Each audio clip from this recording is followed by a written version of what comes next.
So what I want to talk to you a little bit today, I'm Shannon Biszantz, in case you don't know that. I work for West USA, and today I want to talk to you about living in an active adult retirement community. And maybe it's 5 things to think about when you're thinking about which one to move to. Now, I live in Surprise, Arizona, which is one of the biggest areas in the country for active adult community environments. And these are some of the things that I wrote down that I learned because I moved here in 2021 with my husband, and my husband had bought a place here, oh boy, I don't know, 15 years ago, thinking he was going to retire here from Washington State. And so here we are. But you know, these are some of the things that I have thought about, and I think that you should reflect on, because Surprise is growing so huge, and the retirement communities here are coming out, are being built every day, new retirement communities. So there's a lot to think about. You know, growing up myself in San Diego, California, I knew of one active retirement adult community, and it was extremely different. It was a small townhome community. I think maybe because the cost of land possibly is why. I don't know. But let's jump right in on the top 5 things that I think that you should consider when you're considering which active adult community that you may be interested in moving into in Surprise.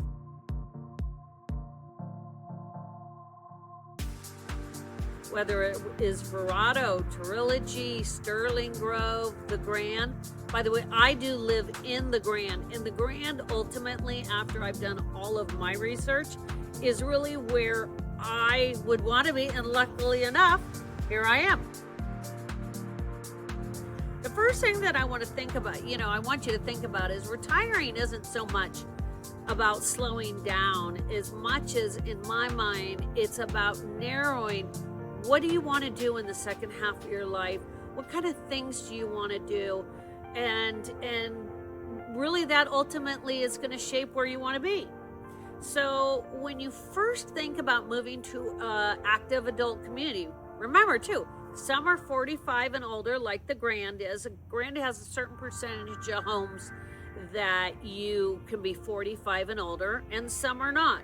Some are 55 and older, so that's something to remember. First thing I think you should think about, or I thought a lot about, is, my husband Jim had bought a 11 or 1,200 square foot townhome because he thought he was going to retire here alone and in Arizona, and he wasn't sure how much time he was going to spend here, and he was going to travel. So the first thing you need to think about, are you going to be here year round? That's a big one. And that has to do with the size. I mean, do you want a condo, a villa, a single family? And then also think about what size, because, like for example, in the Grand, we have a lot of these things called vacation villas, and that's what my husband had bought. It has its own HOA inside of it that takes care of all your landscaping, maintenance, everything. So, I mean, it is fabulous, and we do rent it out. But, at that size of 1,100, 1,200, 1,300, I mean, if you're out going to be playing pickleball, hiking in the Sonoran Desert, going to Sedona, going to Flagstaff, going wherever, and not playing a ton of golf, which is why a lot of people actually are really here. And I do have to admit, my husband and I are here. One of the top reasons is the golf. And we'll talk about that in a little bit. But so think about the size, because if you're thinking about buying a second home, and let's just say you're coming from Washington, and so you're thinking about buying a second home, and you buy one of the vacation getaways that's 1,200 square feet, but the truth is you end up staying from maybe November through May. You may want to entertain a lot. These are some of the things. So whether you're going to be a snowbird or whether you're going to be, as I call them, a year-rounder, is going to make a big difference on the size of the home. And also the activities you do.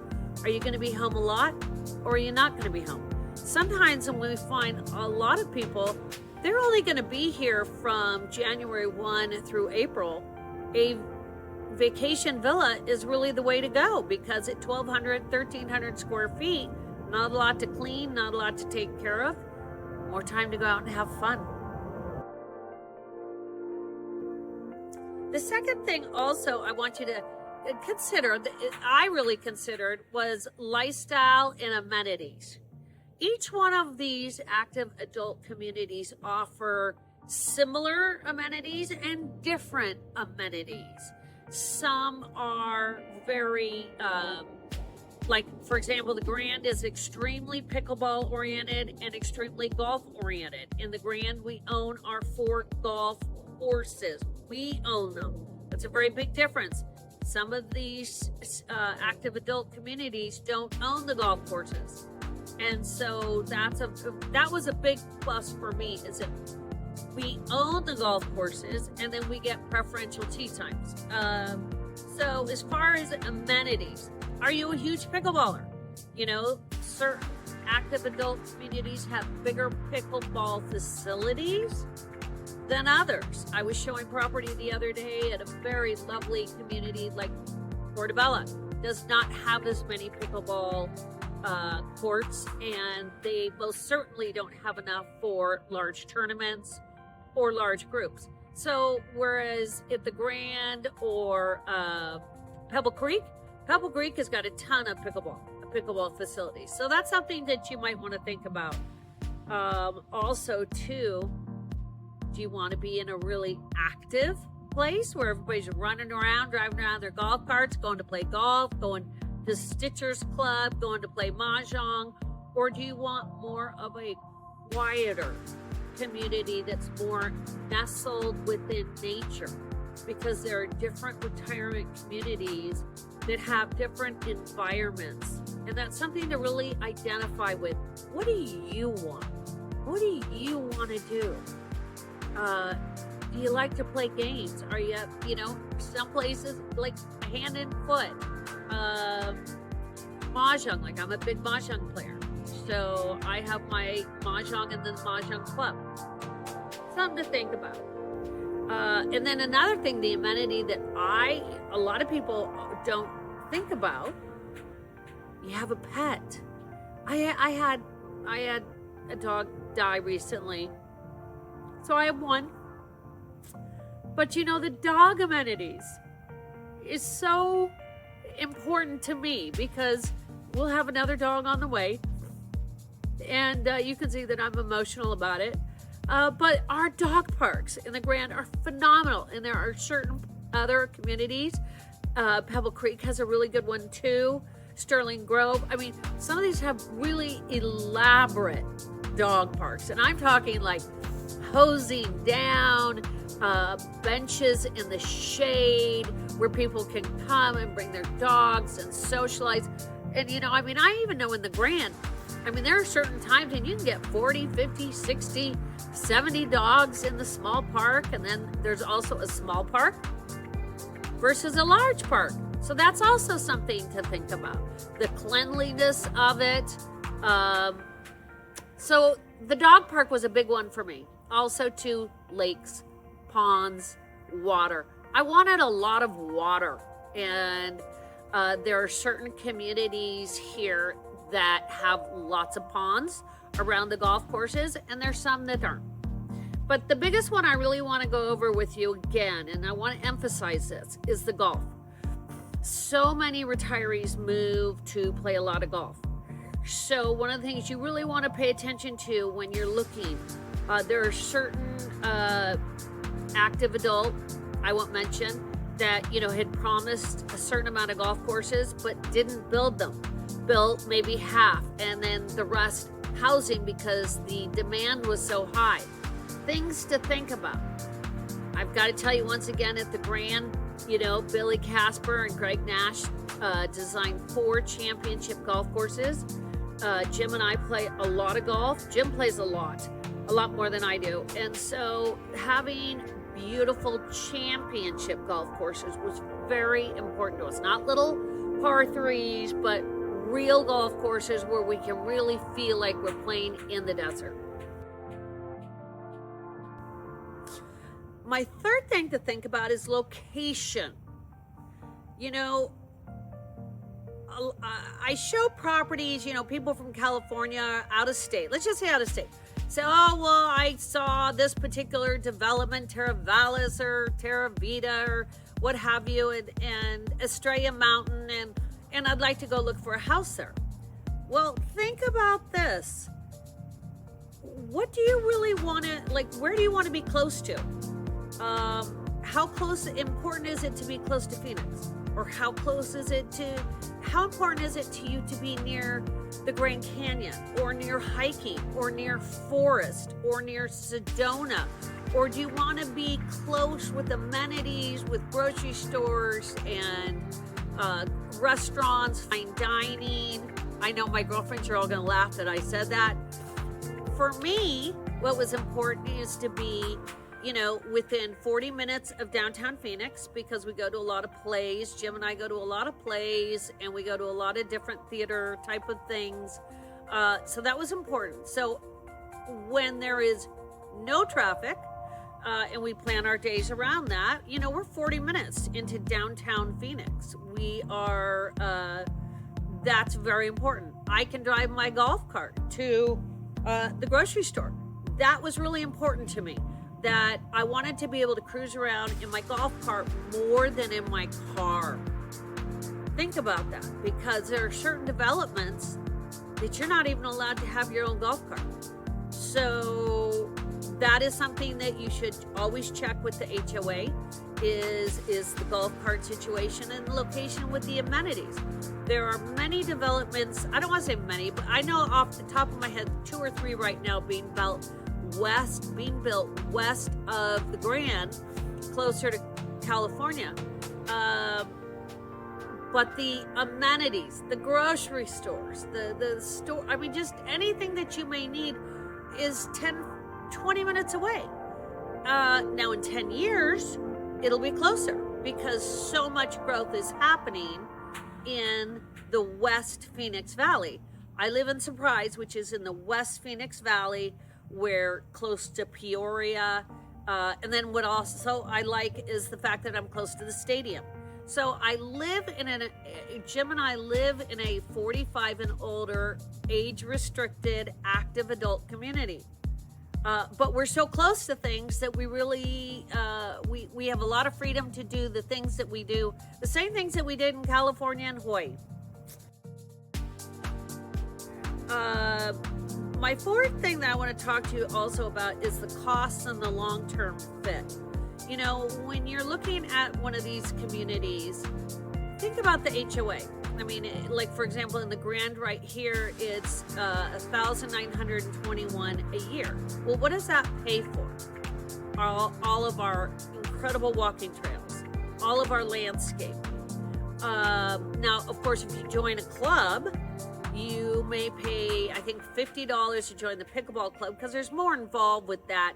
And we do have one of the state-of-the-art pickleball facilities here in the Phoenix Valley.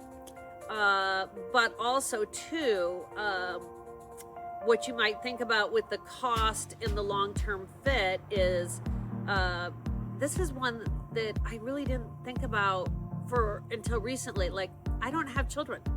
And so when I think about the long-term fit of which community for us, you know, the Grand is the best for us, because right down the street is an assisted living, memory care facilities, and I don't have children. So that's an important one for me, that I can make a life plan that will make me have comfort in whatever comes my way in the future, and whatever comes Jim's in my way in the future. We have different facilities, a ton of them around here, full-time assisted, and then graduated living.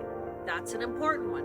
I mean, if you're moving to an age-restricted community and there is no assisted living near you, and then that also brings up another one, with location. Hospitals.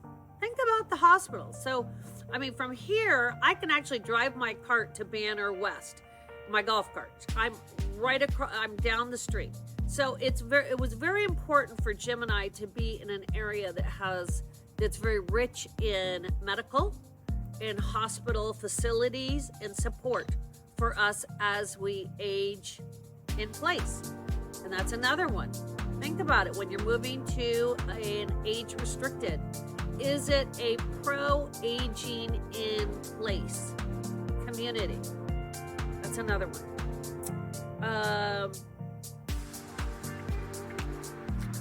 As far as aging in place, it's, I've seen some of my friends move to different age-restricted communities, and they didn't think about a little thing. They didn't think about something about like the HOA. Maybe the HOA is $500 a month versus where we're $1,900 a year. But yet they have less amenities, and maybe they only have one pool versus pools. That's another one. You want indoor pools, you want outdoor pools, you want water aerobic pools, you want lap pools. I mean, before you decide, I always recommend come out to Surprise, book a Holiday Inn, book a hotel around here, and really look at all the facilities. Oh, another one I didn't even mention that's so big now is RVs. This is a really big one. So many people come to Arizona to have an RV, and then in the summer when it gets in those, in the hundreds, 110, 100, God, I hate to tell you, we had a couple 118 days this year. They like to take their RVs. Instead of having a second home, they have an RV so that they can go to all the, go to the Grand Canyon, go up north Arizona and spend the summer, wherever, all over the country. So you need to look in the HOA about RV rules. Like, for example, the Grand, I think you're allowed to park your RV 3 or 4 days in a row in front of your home to pack and unpack. So make sure that that's another one. So I hope that I've brought you some ideas to think about, and I'll think about more, and I'll do more videos about things that you need to think about when you're moving to an active adult retirement community, because it's not for everybody, but it is for a lot of people. And I will tell you, it is definitely for Jim and I. We're having more fun here. In fact, I'm just out doing a little bit of my homework, some of my computer work outside, enjoying the sun, and I hope that this has been helpful to you. So I look forward to giving you more thoughts to think about as you plan to move to an active adult facility, or if you're thinking about moving to Arizona. Property tax, that's another one. Think about property taxes. They look at property tax. This is not the video for me to go into detail, but property tax in Arizona is so reasonable, and that's because it's based on the original sales price. So those are many things to think about. I hope you have a fabulous day. This is Shannon with West USA Realty.